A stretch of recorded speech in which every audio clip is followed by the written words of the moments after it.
Me senté afuera de una oficina y por accidente y escuché, hay que hacerlo hoy, y enseguida mencionaron a mi hijo. Me llamo Iván, tengo 41, soy hombre, y lo que voy a contar empezó con algo tan tonto que me da coraje recordarlo, porque si no me hubiera dolido la rodilla ese día, si no hubiera traído el zapato apretado, si no me hubiera quedado sin batería justo en el peor momento, probablemente yo habría seguido con mi vida como siempre, trabajando, pagando cuentas, creyendo que mientras mi hijo esté en la casa y en la escuela, todo está bajo control, pero la verdad es que los problemas más serios no siempre llegan con gritos ni con amenazas, a veces llegan en forma de frase casual dicha por alguien que cree que no hay nadie escuchando, y yo escuché esa frase desde una banca de metal, frente a una puerta de vidrio esmerilado que no debería haberme importado, y desde ahí se me rompió el mundo en pedacitos. Ese día yo había ido a un edificio de oficinas en el centro porque una empresa me debía un pago por un trabajo eléctrico, una instalación que me urgía cobrar porque yo trabajo por mi cuenta y cuando te atrasan un pago se te atrasa todo, la renta, la gasolina, la despensa, lo básico, y yo no soy de ir a rogar, pero era un adeudo ya de semanas y me dijeron, pasa por administración, como si con decir administración ya fuera garantía de orden y seriedad. Llegué, pregunté por la persona que firmaba, me dijeron está en reunión, espere tantito, y yo me senté afuera, no por paciencia, sino por cansancio, traía la rodilla hinchada porque el día anterior me tocó subir y bajar escaleras cargando herramienta, así que vi una banca, me dejé caer, saqué el celular, y justo cuando iba a escribirle a mi hijo para preguntarle si ya había comido, escuché adentro una voz masculina, apagada por la puerta, pero clara como para que el cerebro la identifique, diciendo, hay que hacerlo hoy, y yo no le di importancia al principio porque en oficinas la gente dice eso todo el tiempo, hay que hacerlo hoy, puede ser un reporte, una firma, una compra, y yo iba a volver a mi teléfono cuando la misma voz agregó algo que me hizo quedarme rígido, porque mañana ya no lo controlamos, y luego otra voz, más grave, respondió, hoy queda amarrado, hoy, y fue ahí cuando, como si fuera un golpe seco, escuché el nombre completo de mi hijo, no Matías al aire, sino su nombre y apellidos, dicho como si estuvieran leyendo un expediente. A mí me pasó algo raro en ese segundo, porque no fue un susto normal, fue una mezcla de incredulidad con algo más animal, como cuando te das cuenta que alguien estuvo hablando de ti a tus espaldas y te cambia la presión. Mi hijo se llama Matías y no es un nombre rarísimo, pero el conjunto completo sí lo es, y además lo dijeron con ese tono de ya lo tenemos. Y luego escuché lo que terminó de prenderme todas las alarmas, el papá no sabe nada todavía, y el otro contestó ni debe saber, por eso hay que hacerlo hoy, y yo me quedé con el cuerpo congelado, mirando un punto fijo, fingiendo que estaba viendo mi celular, porque mi primer instinto fue levantarme y abrir esa puerta de un empujón, pero mi segundo instinto, el que aprendí a golpes en la vida, me dijo que cuando no sabes con quién estás tratando, lo peor es anunciarte como enemigo, así que me quedé ahí, respirando despacio, como si estuviera esperando mi turno, y sin darme cuenta ya estaba pegando el oído lo suficiente para captar frases sueltas.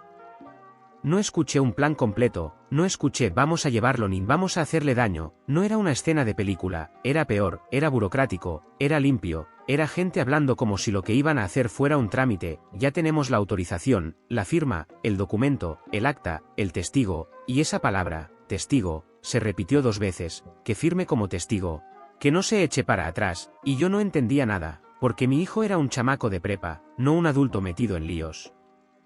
legales, y sin embargo ahí estaban hablando como si él fuera pieza clave de algo.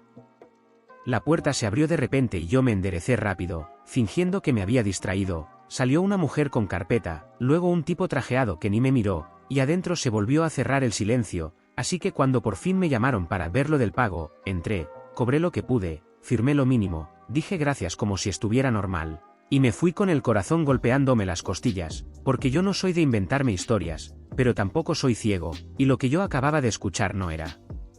casualidad. En el carro marqué a Matías. No contestó. Le escribí ¿dónde estás? Me dejó en visto, y esa tontería, el visto sin respuesta, me prendió el miedo real, porque Matías siempre contesta, aunque sea una en clase, así que me fui directo a la escuela, llegué y lo vi salir por la puerta con su mochila, caminando normal, riéndose con un amigo, como si el mundo no estuviera conspirando alrededor de él. Lo llamé y se volteó sorprendido. ¿Qué haces aquí?, me preguntó, y yo lo abracé sin explicación, fuerte, y él se tensó como adolescente que cree que cualquier gesto de cariño en público es vergüenza. Me dijo, ¿qué onda? Y yo le dije, vamos a casa, necesito hablar contigo, y ahí vi por primera vez una sombra en su cara, una duda, como si supiera que tarde o temprano ese momento iba a llegar. En la casa intenté hacerlo bien, intenté no sonar paranoico, le hice de comer, le pregunté cosas normales, lo observé, y noté algo que no debería ser importante, pero fue lo que me confirmó que él sí estaba en algo. Matías traía un sobre delgado en la mochila, de esos tipo documentos, y cuando lo saqué con la mirada, él lo metió rápido al cajón, demasiado rápido. Y yo entendí que no era tarea, era algo que él no quería que yo viera todavía, y eso me partió un poco, porque yo no soy el papá. Perfecto, trabajo mucho, llego cansado, a veces estoy ausente, pero nunca pensé que mi hijo me ocultaría algo así, y ahí me di cuenta de otra cosa. Si alguien en una oficina dijo el papá no sabe, es porque alguien se aseguró de que el papá no supiera. Esa noche casi no dormí. Me quedé en la sala con la tele apagada, escuchando los ruidos del edificio, pensando en mi ex, en la madre de Matías, en si debía decirle algo o no. Porque ella y yo ya no tenemos una relación bonita, tenemos la relación de dos adultos que se separaron y que apenas se toleran por el hijo, y aún así yo sabía que si esto escalaba, yo iba a necesitar ayuda. Pero no podía ir corriendo con alguien sin tener claro qué estaba pasando, así que me repetí una cosa, primero entiendo, luego actúo. Y con esa idea me dormí con el amanecer. Actualización 1. Al día siguiente hice algo que no me gustó hacer, porque se siente feo admitirlo, pero lo hice, seguí a mi hijo. No como acosador, no como película, simplemente me estacioné lejos de la escuela y vi cuando salió, vi que no se fue directo a la casa, sino que caminó a 2 calles y se subió a un carro que yo no conocía, un sedán gris, manejado por un tipo de unos 30 y tantos, camisa de botones, cara de oficinista, nada criminal a simple vista. Y ahí me cayó una mezcla de alivio y miedo, porque si fuera un tipo raro en una camioneta sin placas yo al menos sabría qué pensar, pero ese tipo se veía normal. Y eso lo hacía más peligroso, porque lo normal te baja la guardia. Los seguí con distancia, sin acercarme demasiado, tratando de no ser obvio, y llegaron a otro edificio, distinto al de ayer, más moderno, con recepción y cámaras. Matías entró con el hombre y yo me quedé afuera, respirando fuerte, mirando el reloj, y me volví a sentar en una banca, y ahí fue cuando sentí el mismo patrón, el mismo clima. Como si el aire oliera a trámite importante, a decisiones. Esperé casi 40 minutos, vi salir a Matías con un folder en la mano y una sonrisa que no le veía desde hacía tiempo, una sonrisa de emoción real, y esa sonrisa me dio un golpe de culpa, porque yo no quería arruinarle nada, yo no quería ser el papá amargado que le corta oportunidades, pero también me acordé de la frase el papá no sabe y esa frase no existe en oportunidades sanas, esa frase existe en manipulación. Cuando Matías llegó a la casa esa tarde estaba de buen humor, demasiado, me habló de la escuela, me contó de un profe, me preguntó si había comida, como si estuviera intentando portarse bien, como si quisiera preparar el terreno, y yo esperé a que terminara de comer y le dije necesito que me digas la verdad, ¿con quién te estás viendo después de la escuela? Él se congeló. Me miró como si lo hubiera traicionado, y me dijo ¿me seguiste? Yo no lo negué, le dije sí, porque escuché tu nombre en una oficina y dijeron que yo no debía saber, y ahí vi cómo se le iba el color de la cara, no por miedo a mí, sino por miedo a que yo ya supiera demasiado.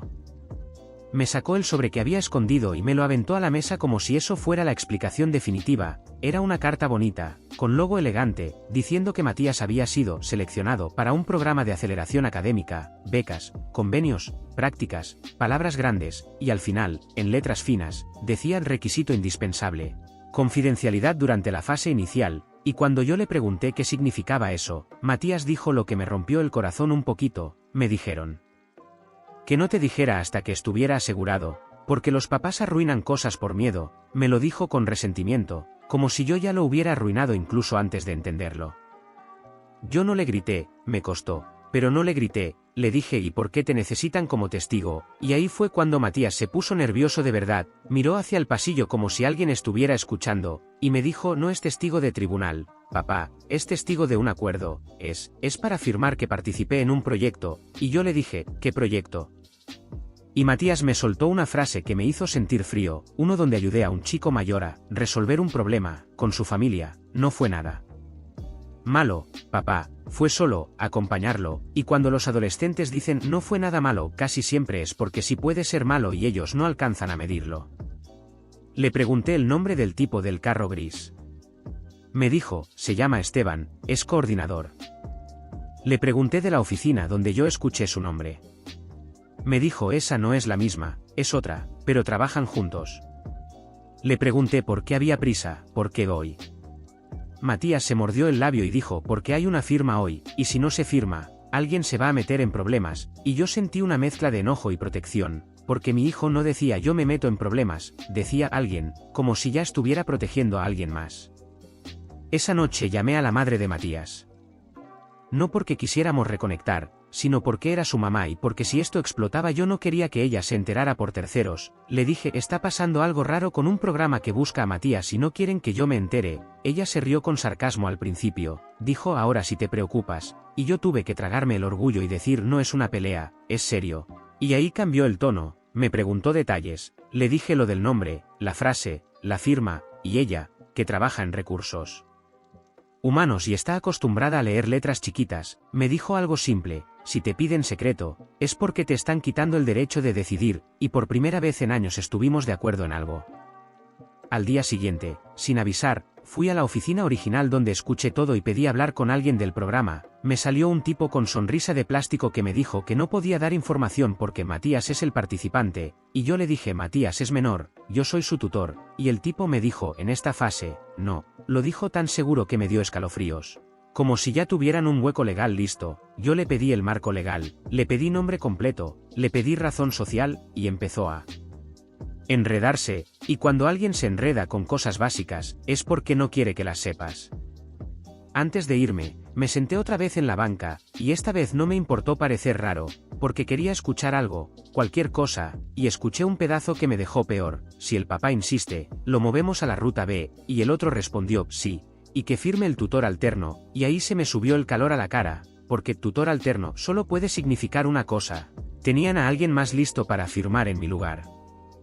Regresé a casa temblando de coraje y miedo, y le pregunté a Matías, directo, si alguien más había firmado algo por él antes, si alguien se había presentado como apoyo. Matías bajó la mirada y dijo Esteban conoce a mamá, o sea, conoce a la señora que me ayuda con tareas, la orientadora de la escuela, y ahí encajó una pieza, la orientadora. La persona que tiene acceso a expedientes, a nombres completos, a direcciones, a situación familiar. La persona perfecta para acercar a un adolescente sin que suene peligroso.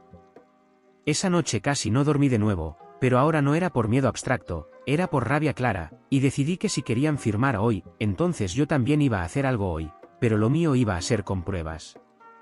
Actualización 2. Empecé a hacer lo que nunca pensé que haría, armar un expediente como si yo fuera investigador, capturas de pantalla, correos, cartas, números, todo. Porque cuando te enfrentas a gente que se mueve en zonas grises, lo único que te protege es la evidencia, y en el proceso descubrí cosas que me enfermaron. Primero llamé a la escuela y pedí cita con la orientadora. Y me dijeron está ocupada, pedí otra, y me dijeron está en capacitación, insistí, y al final me dieron un espacio de 10 minutos, y cuando entré a su oficina ella estaba demasiado preparada, sonrisa tranquila, café, tono de en que le ayudo, como si ya supiera a qué iba yo, así que no le di vueltas, le dije usted está involucrada con un programa que se llevó a mi hijo a entrevistas sin mi consentimiento, y ella se puso la mano en el pecho como ofendida, me dijo por favor, señor Iván. Es una oportunidad increíble, Matías tiene mucho potencial, y ahí la detuve y le dije no me venda potencial, dígame qué.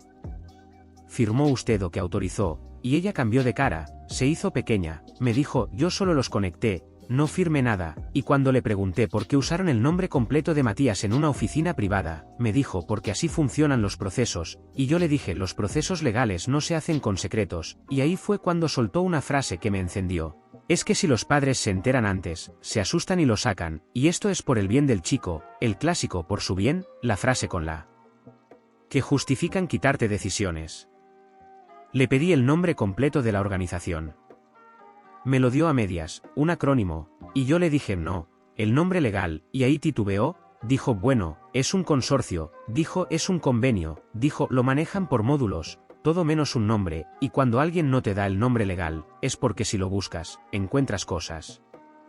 Salí de ahí y me fui directo a hablar con Matías, ya no como regaño, sino como equipo, le dije necesito que confíes en mí. Porque están intentando poner a alguien como tutor alterno y eso significa que quieren firmar sin mí. Matías se puso blanco y me dijeron que si tú no querías, igual se podía porque yo ya tengo 16 y puedo decidir, Y yo le expliqué con calma que sí puede decidir cosas, pero que hay límites y que si una organización está apurada por saltarse al padre, no es por respeto a la autonomía, es por conveniencia, y Matías, por primera vez, me dijo algo que me partió. Papá, yo solo quería que me vieras orgulloso, y me quedé sin aire, porque entendí que por ahí lo habían agarrado, no por dinero, no por rebeldía, sino por hambre emocional, por la necesidad de sentir que él era más que un chamaco que vive en su cuarto. Así que le prometí algo real: si esto es bueno, lo hacemos bien, pero si es sucio, te saco sin culpa, y él asintió. Esa misma tarde recibí un correo de la oficina, esta vez ya no disfrazado de cordialidad. Decía: su hijo tiene cita mañana para formalizar su participación, es importante que no interfiera, así, no interfiera, como si yo fuera un obstáculo, no un padre, y en el fondo del correo había un archivo adjunto con un formato de participación voluntaria donde, en letra pequeña, se mencionaba que el participante podía ser trasladado a instalaciones alternas para actividades intensivas, sin especificar dirección, sin especificar duración, sin especificar responsables, y eso me sacó lo más feo del estómago, porque era un permiso abierto para mover a un menor a donde quisieran bajo la excusa de actividad, y ahí dije basta. Fui con un abogado. No uno de tele, uno de los que te dicen la verdad aunque no te guste. Le mostré el documento. Lo leyó y me dijo: esto está hecho para que suene legal, pero está diseñado para que usted no pregunte. Me preguntó si ya había firmado algo, le dije que no. Me preguntó si mi hijo ya había participado en alguna actividad, le dije que había ido a entrevistas, y el abogado me dijo: necesito que usted haga algo muy simple. Mande un correo formal negando cualquier autorización para traslados y pidiendo razón social completa, domicilio fiscal y responsables, porque si no lo hacen, eso ya es señal. Lo hice, lo mandé con copia, con tono serio, y en menos de una hora me contestaron con enojo disfrazado de educación: lamentamos su desconfianza, estas oportunidades se ofrecen a familias que confían. Esa respuesta fue el cierre perfecto, porque no respondieron lo que pedí. No dieron razón social, no dieron responsables. Solo me regañaron. El abogado me dijo: esto ya es para reportarlo, al menos a Protección de Menores o Fiscalía Especializada, porque hay captación engañosa, y yo sentí el miedo de dar ese paso, porque siempre piensas ¿y si exagero? Pero luego me acordé de la frase tutor alterno y entendí que el riesgo no era exagerar, el riesgo era quedarme quieto. Hicimos la denuncia. Entregamos documentos. Nombres. Correos. Y aquí viene lo frustrante: en la vida real nadie llega con sirenas al instante. Te dicen vamos a revisar, te dicen se abre carpeta, te dicen tenga paciencia, y mientras tú tienes paciencia, los otros siguen operando, así que yo sabía que si la firma era hoy, yo tenía que impedirla de otro modo, así que hablé con Matías y le dije: mañana vamos, pero vamos como anzuelo, no para firmar, sino para ver qué intentan. Él se asustó. Me dijo que no quería problemas, y yo le dije: yo tampoco, pero ya los tenemos. Fuimos. Nos recibieron con sonrisas, como si nada, como si yo no hubiera mandado correo, como si yo no hubiera hecho preguntas, y Esteban apareció, el del carro gris, me dio la mano demasiado fuerte, como queriendo mostrar control, y me dijo: señor Iván, entiendo sus dudas, pero esto es por el futuro de su hijo, y yo le dije: perfecto. Entonces no tendrá problema en darme nombre legal completo y domicilio de las instalaciones alternas, y ahí vi cómo se le tensó la mandíbula. Me dijo: no manejamos así. Y yo le dije: yo sí manejo así, porque mi hijo es menor, y entonces pasó lo que yo temía. Empezaron a presionar a Matías directamente, ignorándome, diciéndole: tú decides, tú quieres, no dejes que te frenen, y ver cómo un adulto manipula a tu hijo frente a ti es una sensación que te da ganas de voltear mesas. Yo respiré y dije: no firmamos hoy, y ahí salió la frase otra vez, pero ya sin máscara: hay que hacerlo hoy porque el cupo se cierra, y yo dije: entonces se cierra. Me levanté y Matías se levantó conmigo, y en ese segundo, Esteban se acercó un paso y bajó la voz, casi como amenaza: su hijo ya está en un proceso, señor, y yo le contesté: entonces ahora el proceso también me incluye a mí, y nos fuimos. En el estacionamiento Matías me dijo: te van a odiar, y yo le dije: prefiero que me odien desconocidos a que te usen, y esa noche, como si me escucharan, recibí un mensaje de un número desconocido: deja de estorbar, no te conviene. No decía más, pero ese no te conviene fue lo que terminó de convencerme de que esto no era solo un programa raro, era una red que ya estaba acostumbrada a que nadie los enfrentara. Actualización 3.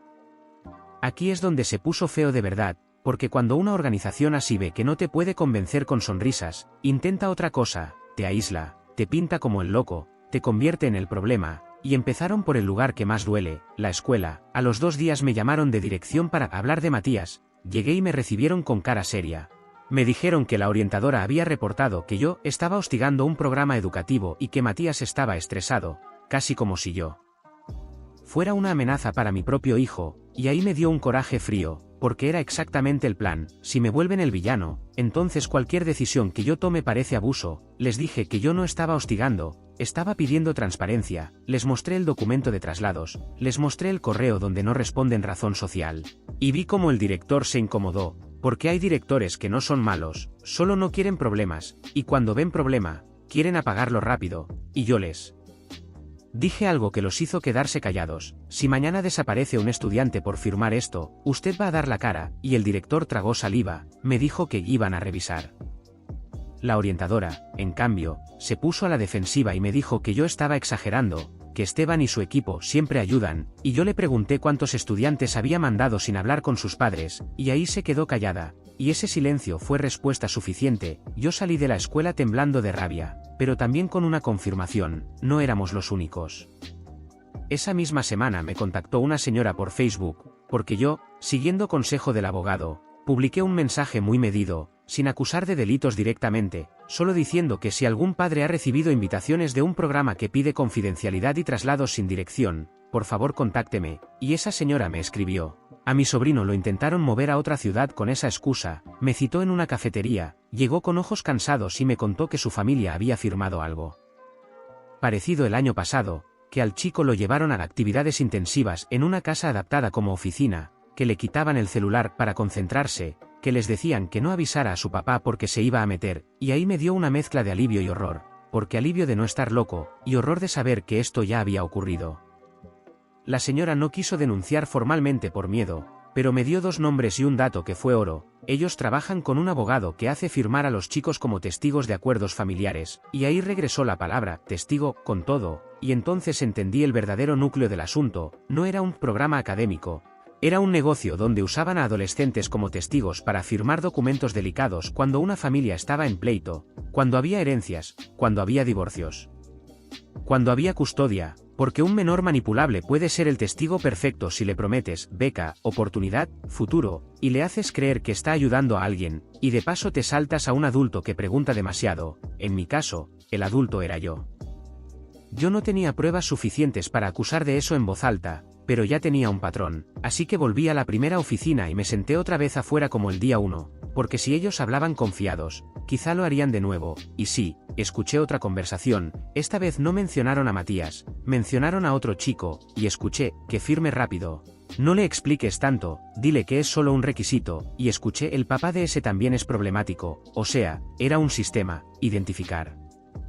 padres problemáticos y buscar ruta alterna. Con ese nuevo dato, el abogado apretó más, metimos un escrito adicional a la carpeta, anexamos testimonios, correos, el documento de traslados, y por fin, después de días que parecían meses, nos dijeron que se iba a hacer una intervención. No me dieron fecha exacta, no me dijeron detalles, solo me dijeron no se exponga, y eso me dio miedo. Porque cuando te dicen no se exponga es porque la otra parte ya es vista como peligrosa, y yo no soy un héroe, yo soy un papá con una caja de herramientas, así que sí, me dio miedo. Y como si el universo quisiera confirmar ese miedo, una noche, regresando del trabajo, noté un carro gris estacionado frente a mi edificio, el mismo sedán, y cuando entré, vi a Esteban parado en la esquina, sin carpeta, sin sonrisa, solo con cara seria, y me dijo, señor Iván, necesitamos hablar, y yo le dije, todo por escrito, y él se rió con desprecio y me dijo, usted no entiende cómo funciona esto, está poniendo a su hijo en riesgo de perderlo todo, y yo le contesté, mi hijo no está en riesgo por perder un programa, está en riesgo por gente que lo quiere usar, y Esteban dio un paso y me dijo una frase que se me quedó tatuada, si su hijo se mete en problemas, luego no llore, lo dijo como amenaza velada, como accidentes pasan, y en ese momento yo sentí un impulso de hacer algo tonto, de golpearlo, de gritarle, pero me controlé. Porque lo que esa gente busca es que tú pierdas la cabeza para decir, ven, el papá es violento, así que saqué el teléfono y empecé a grabar, y Esteban, al ver el teléfono, cambió de cara y se fue caminando rápido, como quien no quiere quedar registrado. Esa grabación fue otra pieza, porque cuando alguien te amenaza y huye al ver una cámara, es porque sabe que lo que dice no es normal, se la di al abogado, se anexó, y aunque yo quería gritar, lo único que me repetía era aguanta, aguanta, aguanta, porque ya estábamos cerca de algo.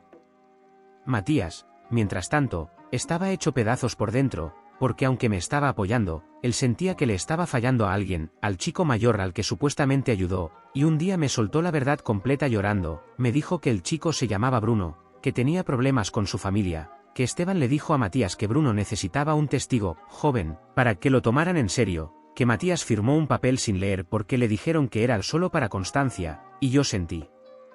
el cuerpo arder, porque mi hijo ya había firmado algo, y yo no sabía qué, así que esa noche nos sentamos con el abogado y le pedimos a Matías que recordara todo, dónde, cuándo, qué dijo, qué firmó, y el abogado me miró y me dijo: esto ya no es solo prevención, esto es corregir daño. Actualización 4. La caída de esa gente no fue una escena cinematográfica con patrullas por todos lados y gente gritando, fue más silenciosa, más tensa, más real, pero igual me dejó temblando, porque un martes en la mañana me llamó el abogado y me dijo: hoy se va a mover algo, no vaya a ninguna oficina, no conteste números desconocidos. Yo le dije: ¿por qué? Y me dijo: porque si ellos sienten el golpe, van a buscar limpiar rastros y culpar a alguien, y ahí entendí que el hay que hacerlo hoy se había volteado, ahora el hoy era de la autoridad. Ese mismo día, a mediodía, Matías me mandó un mensaje desde la escuela: papá, están sacando cosas de la oficina que está cerca, y cuando fui, no me acerqué, pero desde lejos vi gente con cajas, vi a dos personas que reconocí de la primera oficina, los vi con la cara pálida, y vi a Esteban parado con las manos en la cintura hablando con alguien con chaleco. No supe si era fiscalía o inspección, pero el ambiente era de intervención, y en la tarde me confirmaron que habían asegurado documentos, equipos, listas, y lo más importante, habían encontrado archivos de tutores alternos, listas de contactos de orientadores, y formatos de firma para menores, o sea, no era casualidad, era estructura. Lo que me dio más coraje y más alivio al mismo tiempo fue enterarme de que el programa académico era fachada para un servicio de gestión familiar donde metían mano en acuerdos de custodia, propiedades, herencias, usando testigos jóvenes para firmar cosas que luego en pleitos se podían manipular, y sí, no todos eran malos en plan caricatura. Algunos eran solo empleados que seguían instrucciones, pero Esteban y dos más sí estaban señalados como operadores, y ahí vino el golpe que yo temía. Cuando empezaron a reventar, ellos intentaron salvarse diciendo que todo era voluntario, que los chicos querían, que los padres sabían, y yo casi me reí del coraje, porque justo lo que yo había escuchado el primer día era lo contrario: el papá no sabe. El abogado se movió rápido para proteger a Matías, pidió copias de lo firmado, pidió nulidad por ser menor y por vicios de consentimiento, y logramos algo importante: se estableció que Matías había firmado bajo engaño, sin explicación, con promesas de beca y presión de Goy, y eso ayudó a que no lo trataran como cómplice, sino como víctima de manipulación. Y yo no me imaginaba el alivio que se siente cuando alguien con autoridad te dice: su hijo no está en problemas, porque yo venía semanas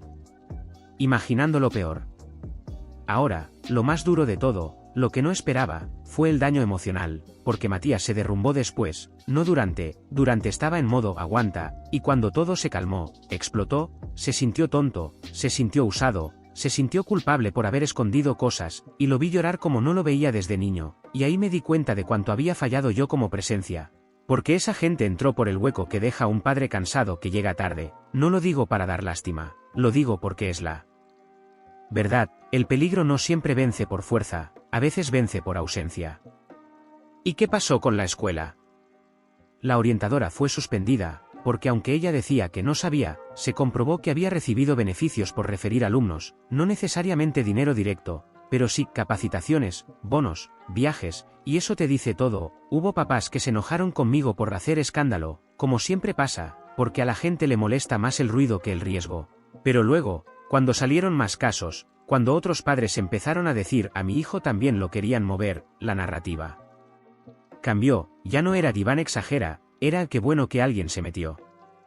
Esteban no se me volvió a aparecer, pero supe por el abogado que intentó decir que yo lo estaba acosando por grabarlo, y esa jugada se le cayó porque la grabación mostraba claramente que él fue quien se me acercó, quien me amenazó, quien se fue cuando vio el teléfono, y además, había correos donde él presionaba con hoy, todo encajaba.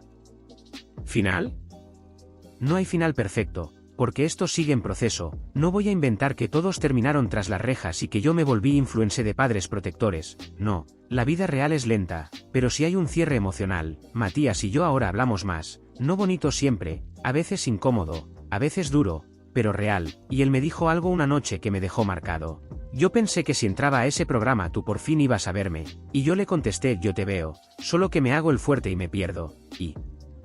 Nos quedamos callados, porque a veces el perdón no necesita discurso, necesita presencia. Lo más enfermo es que todo esto empezó porque yo me senté por cansancio, y escuché una frase, y ahora cada vez que alguien me dice hay que hacerlo hoy, aunque sea para pagar una factura o ir al súper, siento una punzada, porque aprendí que hoy es la palabra favorita de la gente que quiere que decidas sin pensar, que firmes sin leer, que confíes sin preguntar. Y si algo le diría a cualquier padre es esto, si alguien te pide que te quedes callado, por el bien del chico, no es por el bien del chico, es por el bien de ellos, y si mencionan a tu hijo como si fuera una carpeta, no te sientas culpable por volverte incómodo, porque el día que tú eres incómodo, es el día que le quitas el control a quien estaba planeando hacerlo hoy sin que tú te enteraras.